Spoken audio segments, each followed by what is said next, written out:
sponsored by Innodata.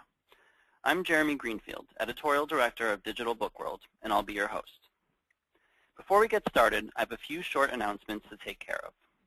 Please note that all attendees to the webcast will have their audio lines muted to limit background noises. There is a box on the right-hand side of your screen marked Questions. If you have any questions during the webcast, please type them in the box and we will get to them at the end of the presentation. If you have any technical difficulties, please type them in the questions box and our wonderful webcast programmer, Aaron Semple, will attend to them. This webcast is scheduled to last an hour. After presentations from our panelists, Innodata's Mark Rubner, we will have a brief discussion and answer the questions that have come in through the question box. In the following days, you will receive an email with a link to a recording of this webcast from GoToWebinar. Before we begin, I'd like to take a moment to thank our sponsor. Innodata is a leading provider of business process, technology, and consulting services, as well as products and solutions that can help clients create, manage, use, and distribute digital information. Propelled by a culture that emphasizes quality, service, and innovation, Innodata has developed a client base that includes many of the world's preeminent media, publishing, and information services companies, as well as leading enterprises in information-intensive industries such as aerospace, defense, financial services, government, healthcare, high technology, insurance, intelligence, manufacturing, and law. And now to the webcast. Mark Rubner is Vice President of Product Marketing Technology at Innodata. Today, he will be presenting the results of a survey conducted by Innodata and Digital Book World among publishers, asking about levels of digital investment and challenges that publishers need to overcome in the ebook era. Take it away, Mark.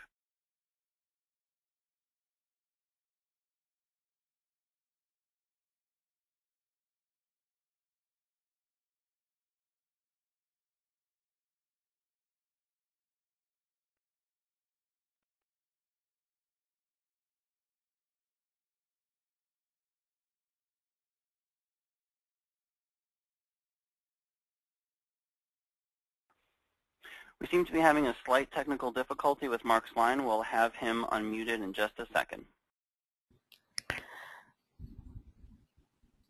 Jeremy, it seems he needs to put in his audio pin.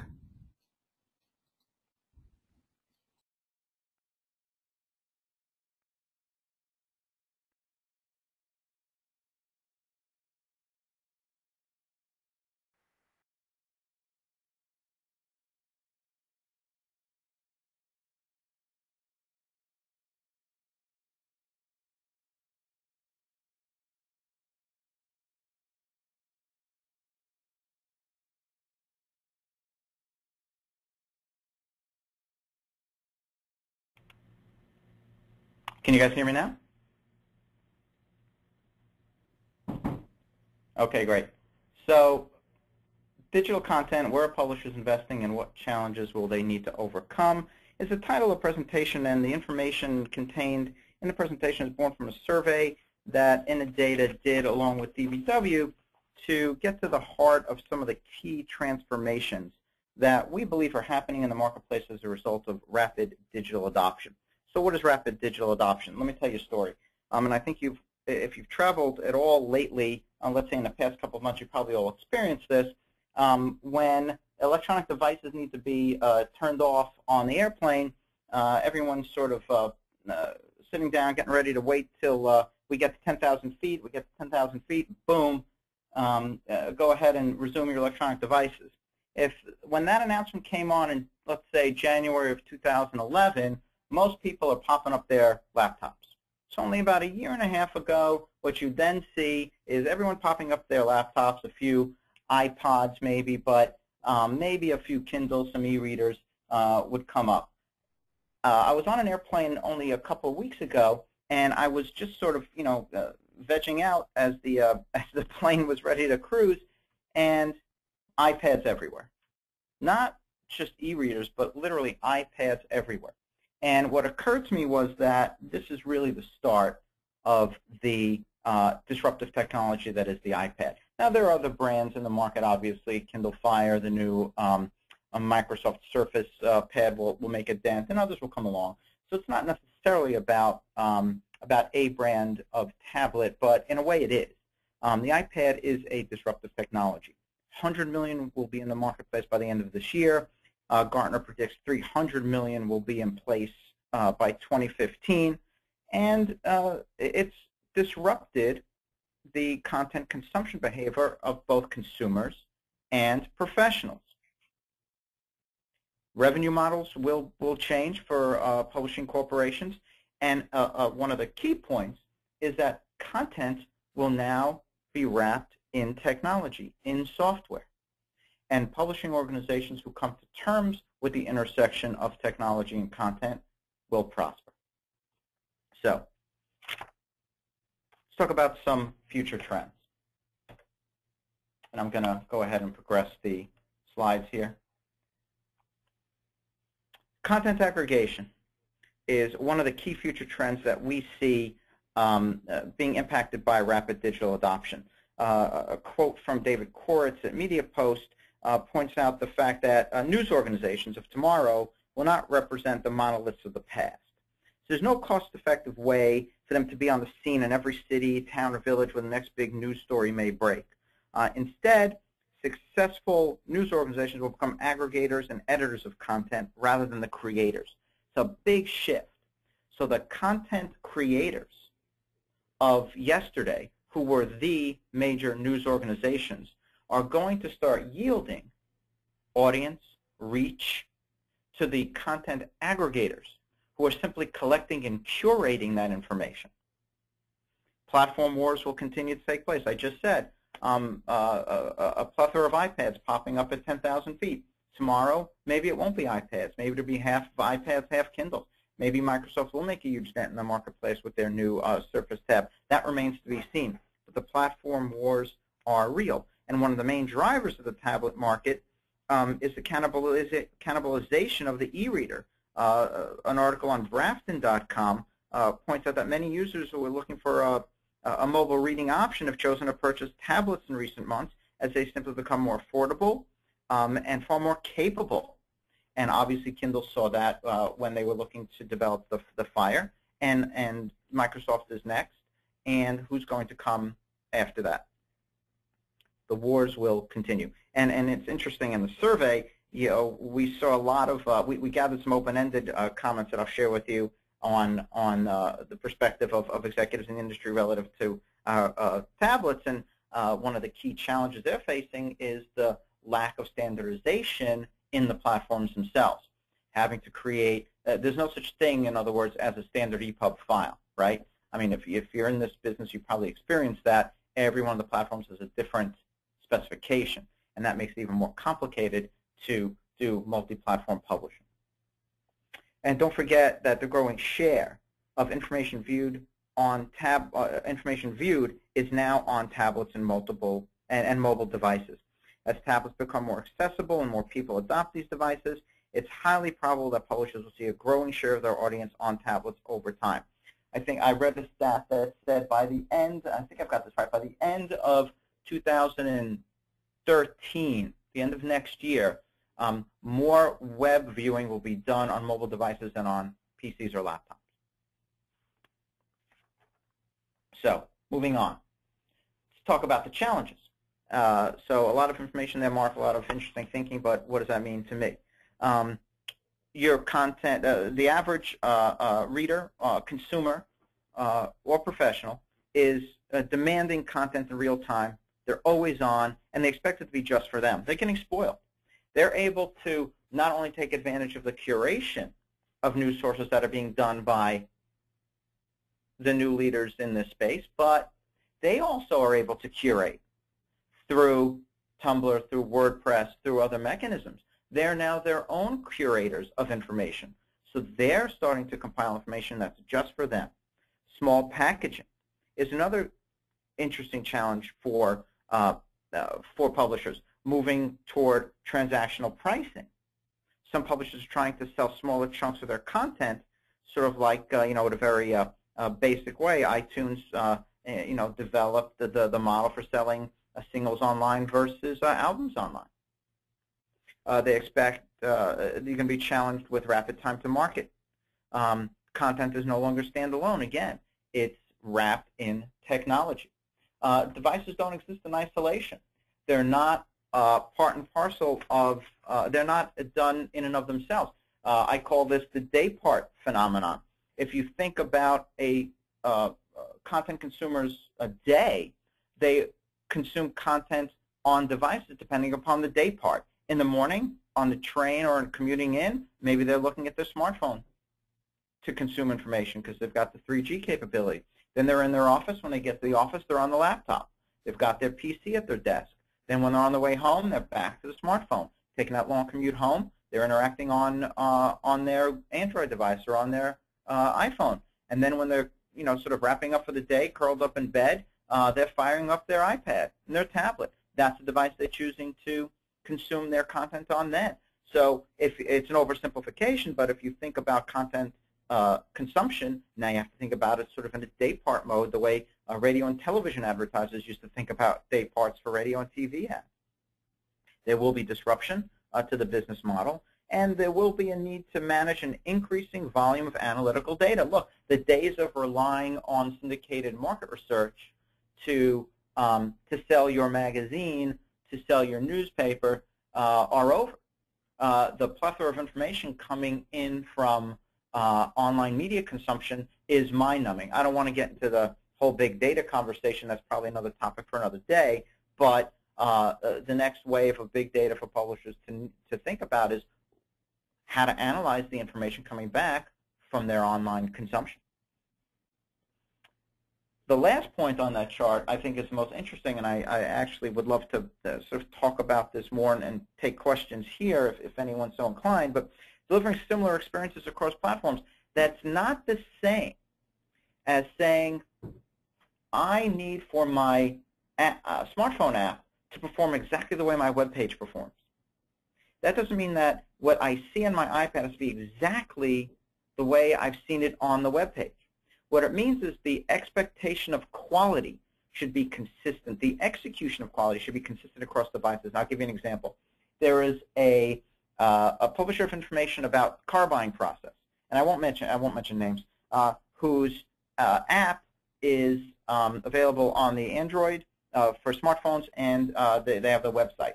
And so I'm in the market for a new car, and I'm looking at the options. And on my smartphone, I have an app that is brilliant at providing me the type of information I need to make an educated car buying decision. Colors, models, prices, reviews, pictures, dealers. Very easy to navigate, brilliant to look at. And I'm thinking, wow, can't wait to get back to my desktop so I can look at this again, so I can print some information out, so I can be really armed before I go to the dealer. And the experience on the web at that content provider's website was a disaster. Couldn't figure out how to start, couldn't navigate through all the information. Ads were popping up all over the place, distractions, multiple navigation options, completely different experience with the same exact data, same exact content. Completely changed my perspective of the value of that information. Interesting. The expectation has to be met across devices. That doesn't mean that the presentation has to be exactly the same. So, what work has been done before? Well, there's an interesting survey done by the Jordan Edmiston Group, surveyed about 500 media executives early in 2011, and just relative to the topic of new products and where they're going to invest, about 3/4 said they're launching new products, and that it's going to be a key driver of growth in the next 3 to 5 years. So the next questions were sort of sent to, well, you say you're going to do this, you say it's important, are you going to invest? And yeah, for the most part, they did plan to invest. 3/4 said they'll invest in product development, a little bit less said they will invest in new talent, and even a drop less than that said they'll invest in new technologies. So there's some precedent for us to look and say, executives seem to be on the right track with this trend. But our survey goes a little bit deeper, and we're going to talk about that right now. So relative to the survey that we're talking through now, I wanted to get to the heart of 3 transformations. 3, I won't go so far as to call them hypotheses, but we believe that rapid digital adoption is causing 3 major transformations in the publishing world. 1, new product development needs to be transformed. in terms of the way it's been done in a print-centric world and even in a web-centric world, now into a multi-channel world. The fact of the matter is that content is now inextricably linked to software. So the second transformation is that publishing companies now need to be very much software savvy, and thus they need to expand their concept of new products to be not just content, but also the technology wrapping that content. And then the third, organizations will need to organize for continuous change. The old workflows, skill sets, talent pools of the past may not be able to carry these organizations into the future. We surveyed 366 media executives through an online survey tool. The sample came from Digital Book World subscriber list. Conducted the survey in April of 2012, and we wanted to understand sort of what plans are in place for launching new paid digital products and identify some of the challenges along the way, and to make a connection between our perspective of these transformations and what the market is saying. So let me tell you a little bit about the people we spoke to. About a third of the respondents were from adult trade. The rest represented a mix of other segments. You can see them listed here. About half the respondents came from small-ish publishing companies, 1 to 50 employees. 17% were from medium-sized organizations, and another third were from large organizations. We had an interesting mix of sort of senior-level and mid-level folks on the responsive survey, so it's a decent-sized mix. The results I'm going to share with you are relatively broad. There are some breakdowns available and some interesting deeper analysis to be done. That is available in the printed version of the survey research, and I'll show you some contact information at the end for those who want to get the deeper dive analytics. We'd be glad to share that with everyone on the call today. So let's get into the data. Which of the following do you plan to develop and or launch in the coming year? And overwhelmingly, multi-channel digital content was the most popular, along with paid digital content specifically for tablets. So in thinking about rapid digital adoption and the transformative nature of the iPad, does the market believe that tablets are worthy of special attention? Yes, clearly. But do they also recognize the fact that they can't just focus on tablets? It's got to be more holistic? Yes. So almost two-thirds looking to develop multi-channel digital content, and more than half looking to develop tablet-based content. Not so much relative to the mobile phone market, which makes perfect sense. Again, specific to content. Digital-first ebooks seems to be the direction that most publishers are going. In fact, almost two-thirds are going to focus on digital-first ebooks, followed by some short content. Getting closer to that issue of the fractional publishing, of being able to slice out and repurpose existing content to generate new revenue. And that falls under the new product development category. It's okay to repurpose existing content to develop new products. And the market seems to be understanding that to a certain extent. Now, relative to some of the technology behind the content, some of the results here are interesting as well. Only about a third plan to develop customer-facing applications to deliver paid digital content for tablets. Less than that plan to do it for mobile phones. And 4 out of 10 say they're not going to develop any of these. That's quite interesting to me. So in thinking about the integration of technology and content, the market doesn't seem to have caught up yet with the notion that technology and content are linked. I find that interesting. So the next bastion of communication, of learning, of evolution seems to still have a ways to go in terms of understanding the link between the software, the application, and content itself. And then even back further in the stream, the systems and platforms. More than half of the respondents say, yeah, we're not going to develop any systems or platforms to support digital content. We're fine with what we have. Again, seems to me that there's a little bit of a ways to go in terms of convincing the marketplace that the technology focus needs to be there to coincide with the content development focus. So what the conclusion I draw from this is that digital first content, fractional publishing, shorter versions of content for digital consumption, we get it. We're there, we're on the path, we're developing it, but we're still not really sure about how to address the technology angle here, about how to incorporate or how to incorporate back-end system enhancements and customer-facing applications into this new content we're developing. Specific to tablets, just to break it out a little bit, it sort of proves the last point I made, where the paid digital content, yep, more than half get it, but customer-facing applications, only about a third get it, and the back-end systems, only about a quarter get it. So there's still a lot of education to be done and a lot of examining to be done around combining content and the technology. Let's talk about investment. Will organizations be putting their money where their collective mouths are relative to investing in content and applications? So starting first with paid digital content, when we ask how much do you plan to invest compared 2012 compared to 2011, it's relatively encouraging to see that 80%, if you add the bottom two boxes, will be investing more, either significantly more or somewhat more. And that's a good sign. And it's consistent with the previous information that showed, yeah, focused on digital content, we do plan to do more. And very, very, very few are planning certainly to cut back, but encouraging that 80% of the folks responding said, yep, we're going to invest more. But what about in technology? What about applications or systems or platforms to support those digital products, that digital content?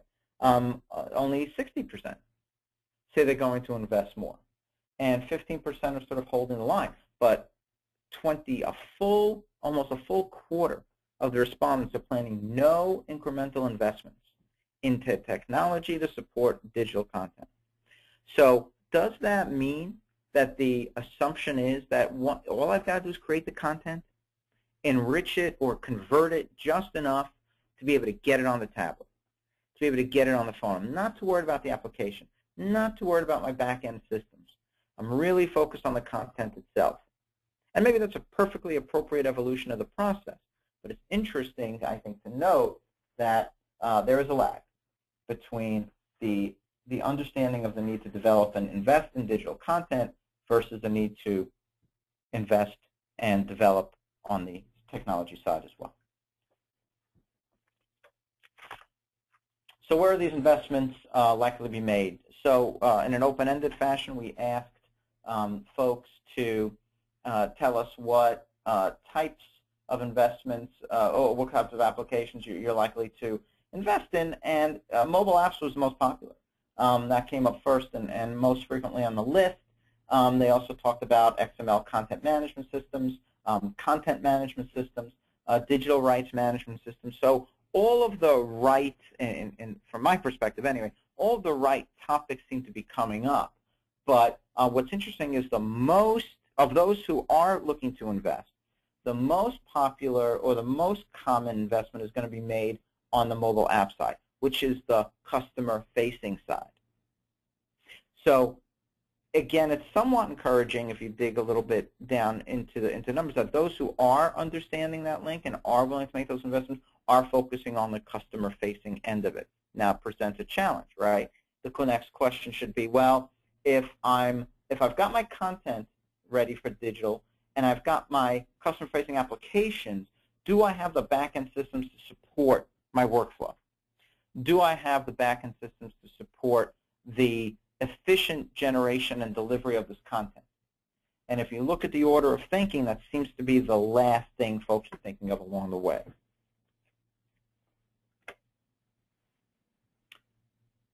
We promised to talk a little bit about some of the challenges that organizations are facing and progressing toward developing digital products, digital content. And we asked basically to check off any number of the challenges we posed to the following question: how much does each of these factors limit your ability to move forward when it comes to developing digital products? And interesting but not surprising to see that financial resources seem to be the number one constraint. Yet, more than half the organizations surveyed said they will be investing more. Finances still comes up as the number one barrier. And again, I think, generally speaking, you can ask that question of a lot of new initiatives, and funding will always tend to creep up there as the number one. But let's move on and let's look at the other options here. No one's really doubting that they have enough relevant content. So only a third of the respondents said, yeah, I'm struggling with relative content here. Not having enough content is going to be a limiting factor. That doesn't seem to be what's keeping people up at night. No, what's keeping people up at night, aside from the funding, is, do I have a process? Do I have a workflow that enables that content to go from a print-centric or a web-centric mode into a mobile tablet world? Internal expertise is another factor. I'm concerned I don't have the right people.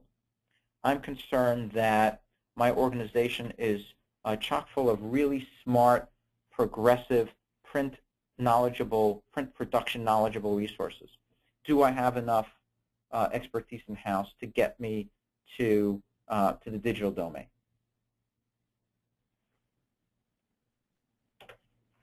Again, let's talk about the back-end systems now. What's a limiting factor in moving forward to developing the back-end systems to support these digital products? And again, financial resources comes up as number one. But then internal expertise crops up as number two. So consistently, the question is are we having a people problem?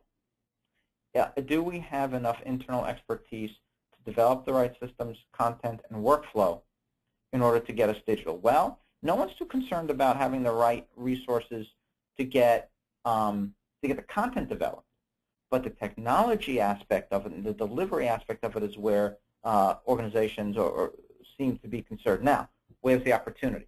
Well, if you're on this call today and this topic piqued your interest, you may in fact be that person in that organization who's stepping up to fill that gap. Is it you that your own organization is really looking for? Well, probably. So do you need to find more of you in that organization?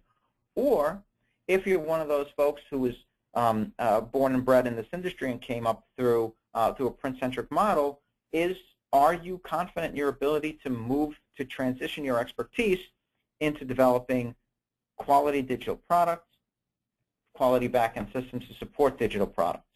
If that is you, then you need to convince senior management that it's you.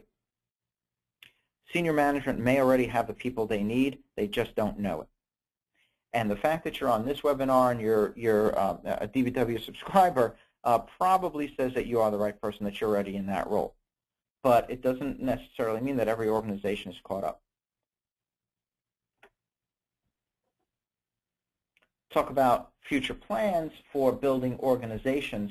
A full third of the folks we surveyed said, yeah, we're not hiring anybody, or we're going to be scaling back. So that means that about 2/3 will be hiring at least one person.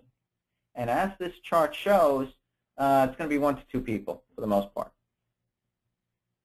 So organizations are looking a little bit to be a little bit timid in bringing on new resources in the form of people to drive the creation of application systems or platforms. So we've got, let's think about this a minute. We've got a recognition challenge in that the connection between technology and content hasn't been fully made by leaders in the organization. And it seems like they're not as willing to invest in this technology. And even more so, they're not quite sure they want to invest and bring on the people who can enable this technology. That's starting to add up to a gap.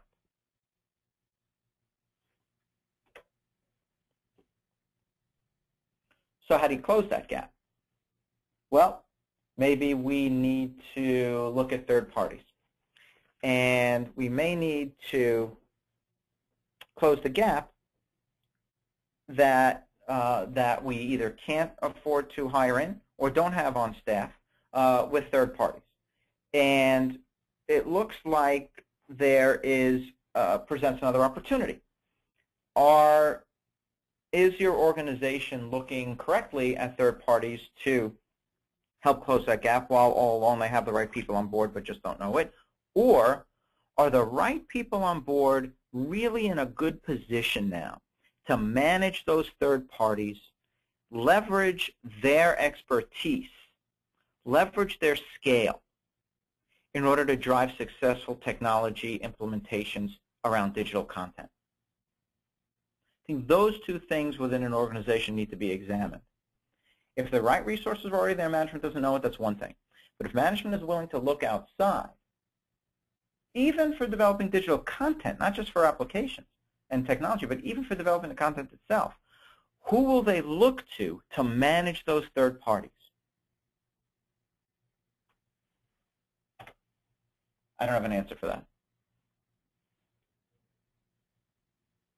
So let's talk about, and I'm going to sort of share with you some of the open end that we collected around some of the thoughts on the limiting factors.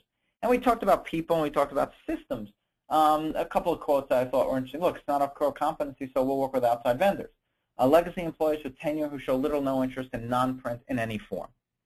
Look, I'm seriously doubting that anyone on the line today falls into that category. Obviously, you wouldn't be here.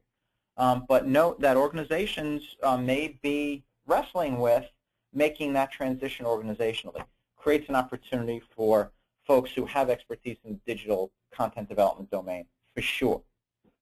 And then relative to systems, look, our archaic legacy information systems are a significant barrier to speed and flexibility.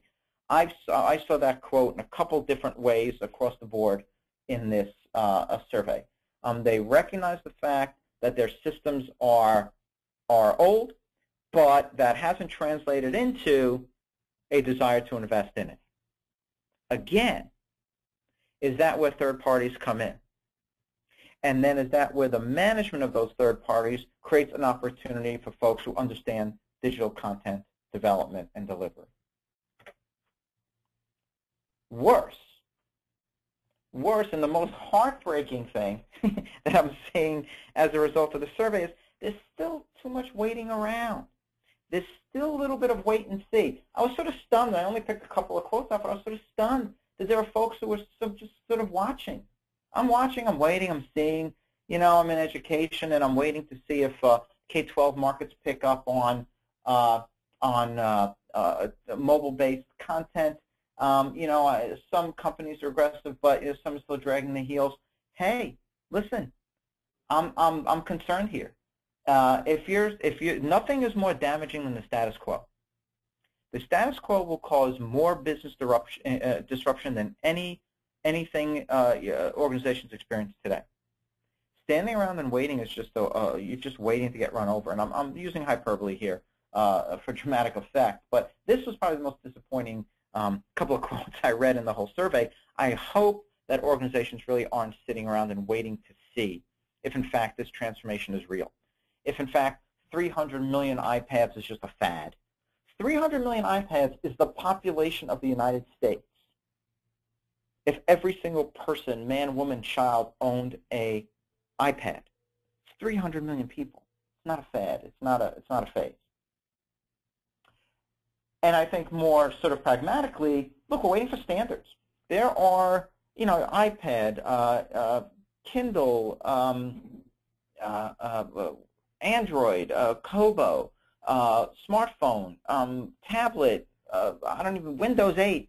I don't know what I'm developing for. I got to develop for all of them, or I got to develop for some of them? I don't know. And that, to me, is a very pragmatic sort of challenge for organizations to deal with.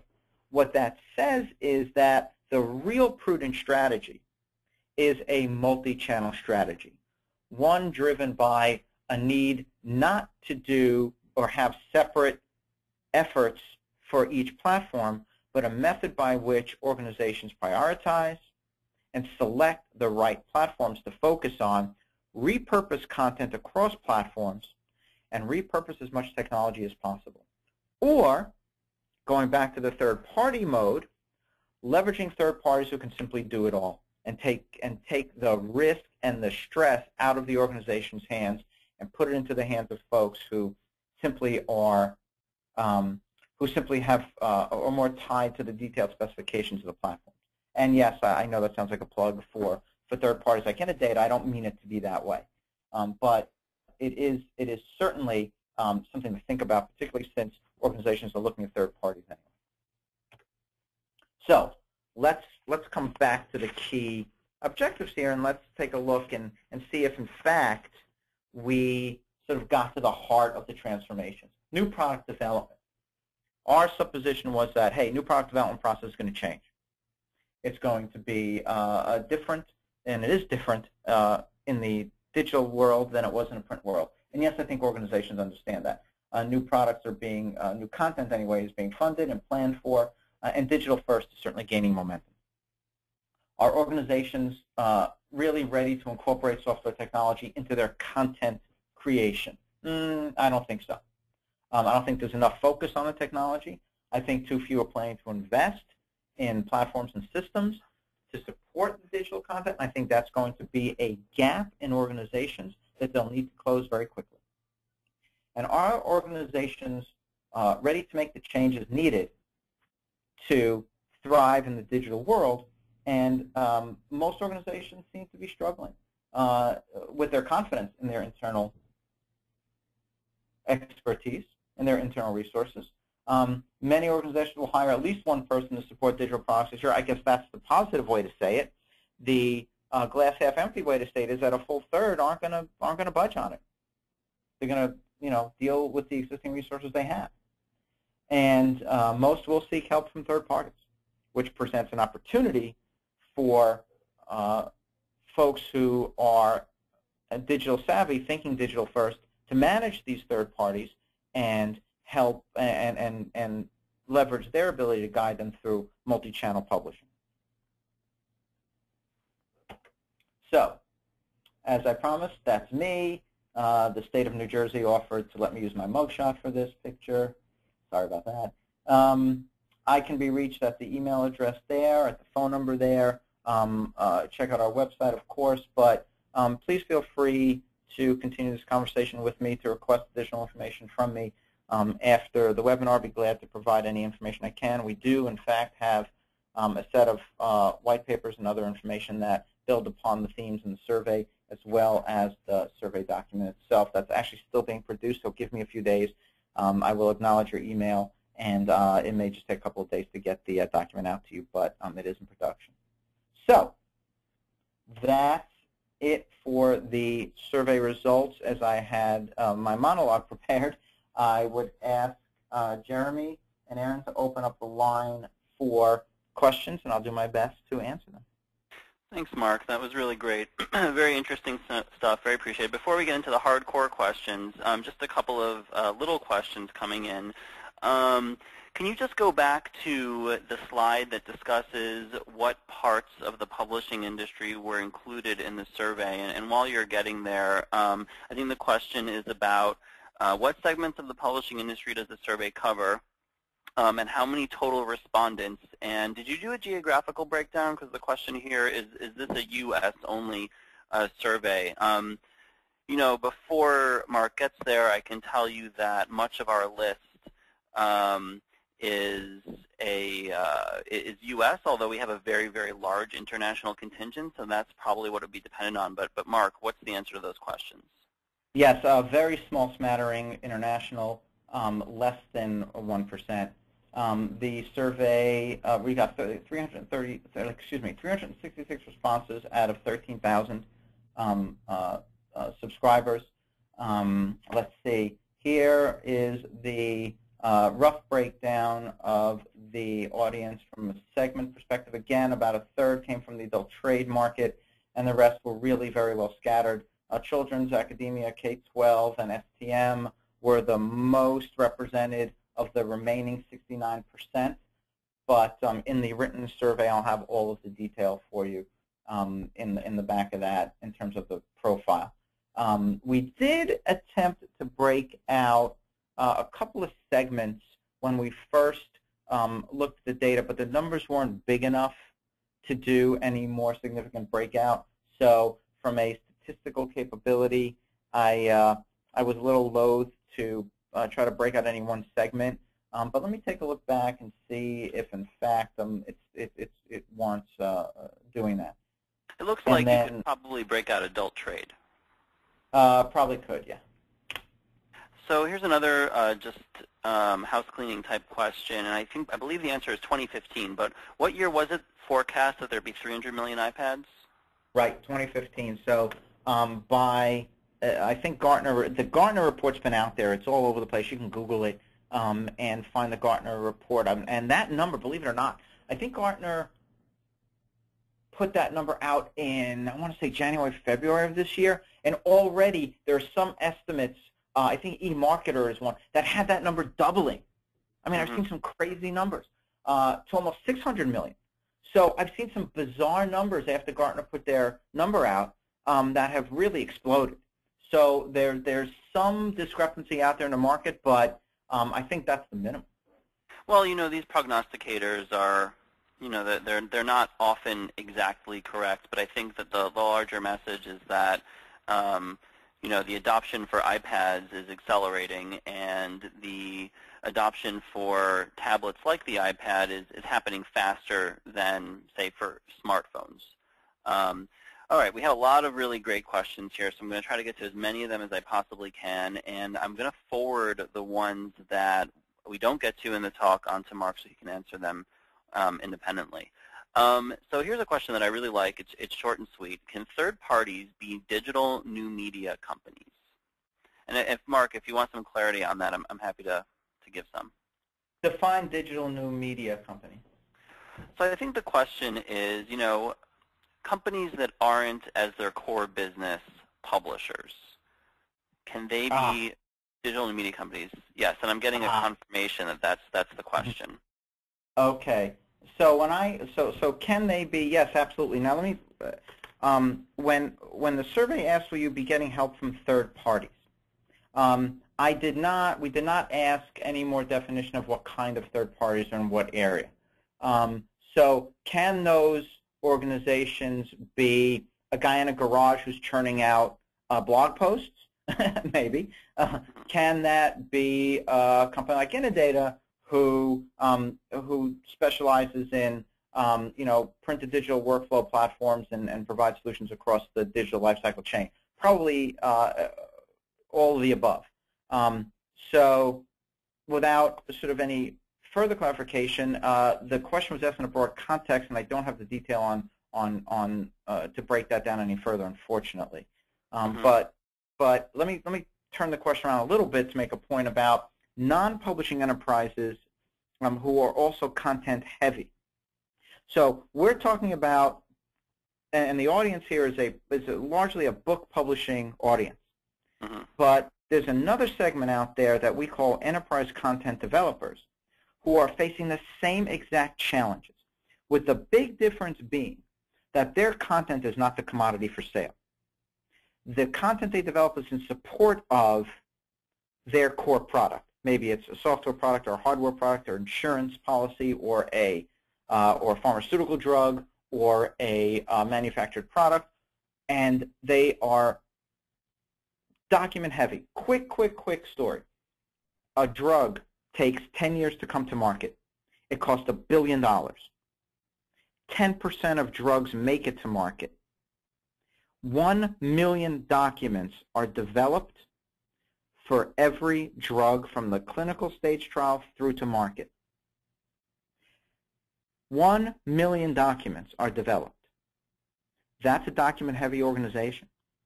And that organization is facing the same digital content problem that publishers are facing, minus the revenue objectives, specifically tied to that documentation. But the challenges, the pragmatic executional issues are the same. Yeah. So I think That's actually a really, yeah, I think that that's really the thing that ties it all together is that, you've got your book publishers and your news media companies, you have your television and film companies, you've got your big brands out in the world that produce, dry goods or whatever, who are becoming media companies by producing content. And then you've got every other kind of company, like the drug company you mentioned, which also has the problem of how do I produce and manage my digital content. So I think the answer to that question is a very resounding yes, that all other kinds of companies are becoming, media companies, and if they're not themselves becoming media companies, they're facing the same problems that media companies are facing. Is that right, Mark? I agree. I agree 100%. And I don't mean to belabor this question too long, but it really is a great jumping off point.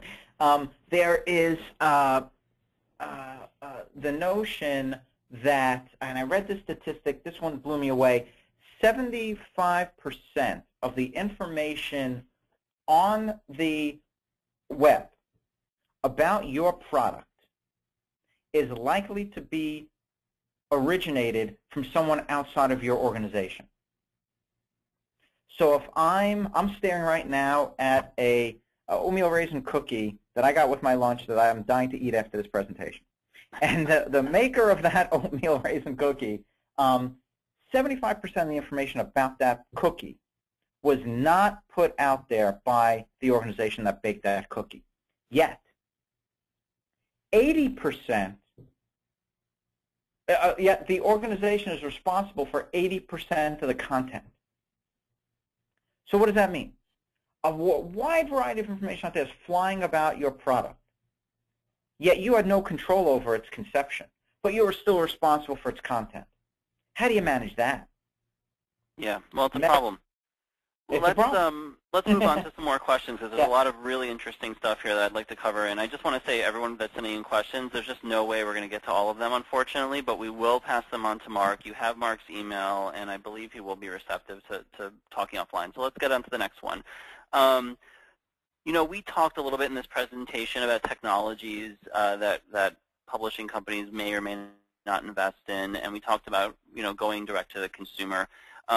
So what role will ebook aggregators, libraries, booksellers play if content in the future is to be packaged with software and marketed direct to the end consumer? The library question is a really salient one now, isn't it? I've seen with the Penguin report today.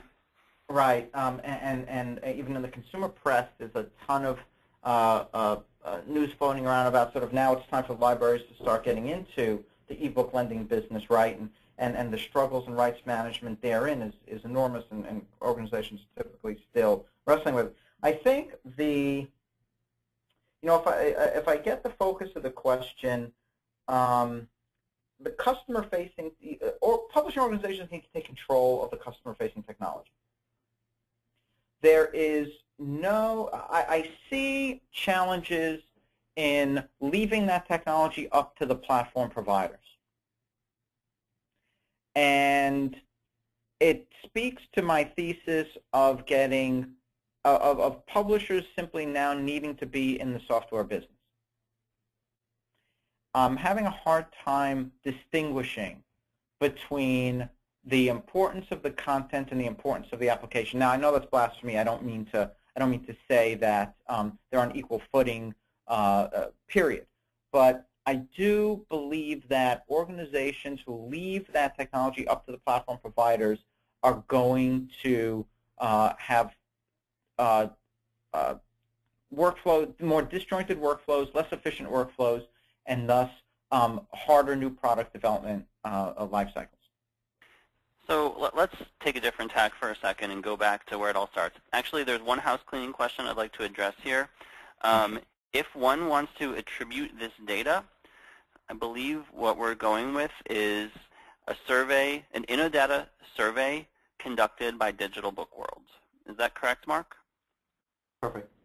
Great. So an Innodata survey conducted by Digital Book World is how you attribute the information if you'd like to blog about it or whatever.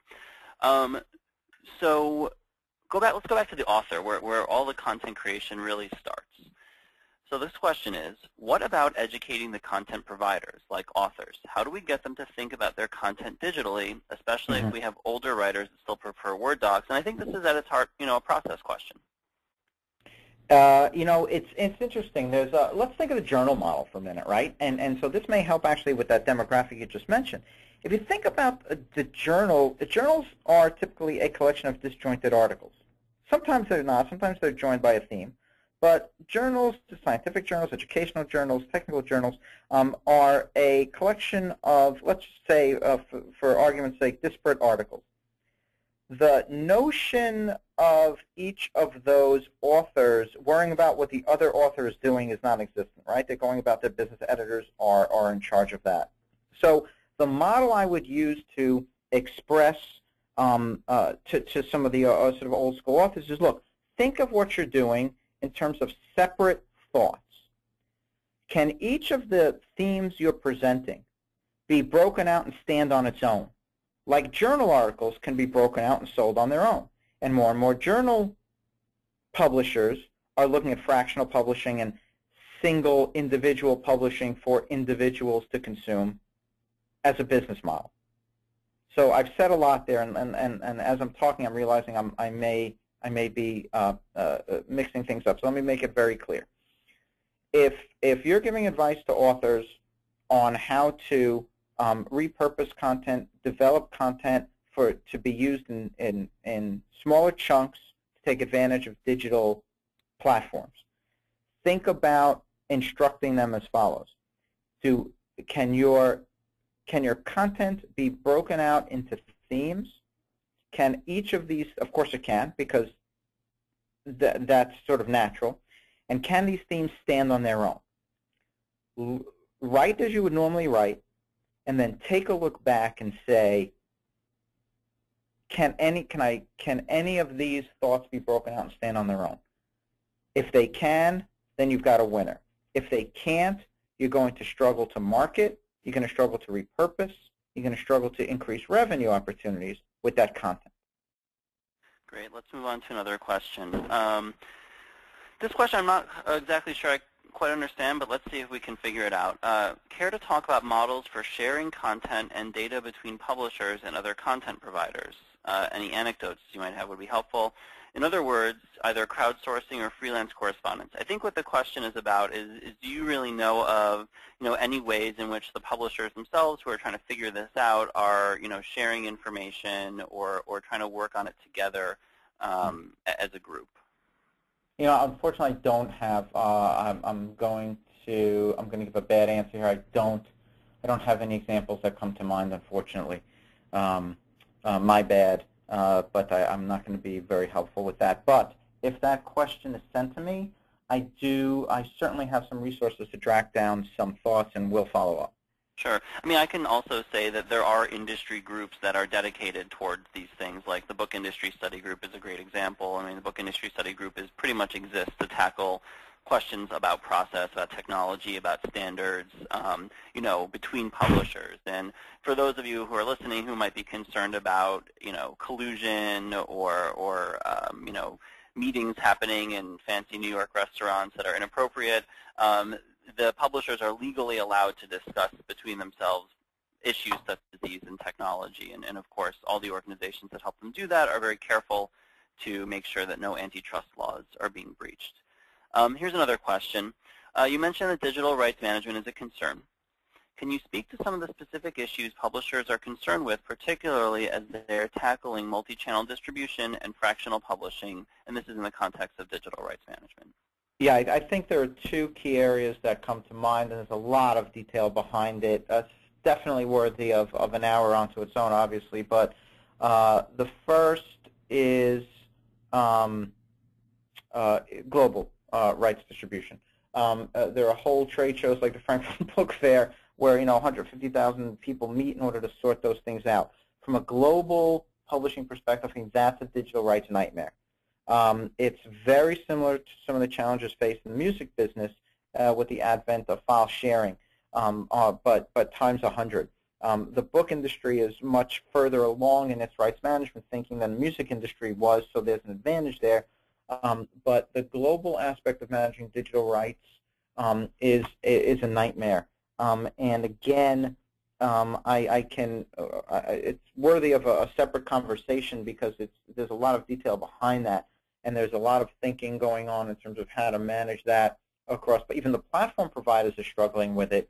The Apples, the Kindles, and really are slow to move into new markets. I mean, Kindle is just getting into some Asian markets now that you would have expected them to have penetrated a long time ago, but the rights management issue has kept them from doing so. Then the part two of that is a library issue, and it is there are two interesting things going on there. One, how do you control the lending of ebooks?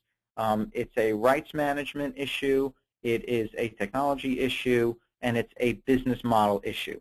And that library lending model is a major, that hurdle needs to be cleared in order for publishers to succeed in sort of library market. And journal publishers face an interesting sort of subset of that problem in that so much of their subscription base is libraries. And one of the major values that they provide to libraries in terms of these journals is that's the only place that folks can go ahead and have access to these journals. They're very expensive. Only institutions can generally afford them. And then they can go ahead and seek out individual articles in the library space to go ahead and choose from. Well, now that fractional publishing is starting to come to the fore, and some of the large journal publishers are looking at fractional publishing, in other words, selling single articles to individuals, what types of rights management issues are in place now, and how does that affect the library market? So those are the two areas I see as particularly challenging. Again, I'd be glad to have an offline conversation to dive deeper into it, but those are two of the things that I think the industry needs to come to terms with in terms of digital rights, global and library. Yeah, it's interesting that you didn't talk at all about piracy. And I think it's sort of become common knowledge or a common way of thinking that piracy isn't really that big of a problem in the book publishing world. And just to be very brief about it, the AAP did a very informal study last year where it queried 10 very, very large publishers about what they were doing about piracy. And they're basically doing almost nothing. Between the 10 of them, they spent less than $1 million last year to combat piracy, which I think shows you that, it's not really a problem that they're very concerned with. But this is another thing that could be talked about for an hour. Let me spend 30 more seconds on that. The music industry spent a lot to combat piracy at the highest levels of governments around the world. And I think what's different is the penetration of the device globally for the music industry took off way faster than it has in the publishing business, in the book industry. Does that make sense? I think that's one of many really significant factors in this. Yeah. It's the way people consume the content that's different. It's a really interesting topic. But let's see if we can get one more question in the next minute or so that we have. I'm going to try to choose a really good one. Here's one that I'm personally interested in. I'm wondering how the internal expertise will be addressed. I work in an educational institution that trains publishers. We are always looking for new courses and curriculum. Where should we focus our efforts? All right, so we just got back from the mLearn conference. Actually, some folks actually didn't get back. Today's the last day of the mLearn conference. But that was a major focus of the mLearn conference. So it's a conference of curriculum developers and curriculum designers and curriculum developers around the world who come together to talk about curricula on mobile devices. And one of the main interesting themes was sort of what should we be focusing on? And the exact same question, I think, Jeremy, that you just articulated. And one of the interesting themes of that we presented was basically there are emerging technologies that are going to be game changers for the educational market, whether it be e-learning, K-12, higher ed, professional education, corporate education. The technologies that are coming out are going to fundamentally change the way learning content is developed and delivered. The one important thing for folks to worry about now is don't get caught up in the haze of that technology. Focus on the content. Mm-hmm. Focus on the audience. Understand how audiences are consuming that content today, and develop your content and apply your technologies appropriately. It will be so easy. I mean, if we're having this conversation next year, I guarantee you Innodata has a half dozen partnerships with a half dozen different technology companies who are going to claim to be the kings in the space. The technology you'll be introduced to, i.e. the person who asked that question, is going to be mind-numbing over the next 12 to 18 months. Do your best to absorb it, but do your best not to get caught up in it. Focus on the two things. Focus on the quality of the content. Focus on understanding how your audience is consuming it, and then the middle will be your solution. That's a great note to end on. So publishers should continue to focus on what they've always focused on for hundreds of years, which is creating really high-quality content, focusing on what the audience wants and delivering it to them. And technology stuff will be a hurdle and an opportunity along the way. There's just one last thing. People have been clamoring to obtain the slides, Mark, and I'm gonna go out there and say that we will work with Innodata on getting the slides to all of the webcast attendees. Thank you so much, Mark, for giving us some of your time today and for working with us on this survey. And thanks everyone who attended this free Digital Book World webcast sponsored by Innodata. And all of your questions that we didn't get to, about a dozen of them, will be sent over to Mark. And you have Mark's email and phone number, so feel free to reach out, although probably not in the next few minutes, as he will likely be eating an oatmeal raisin cookie. Have a great afternoon, everybody. Thanks, everyone.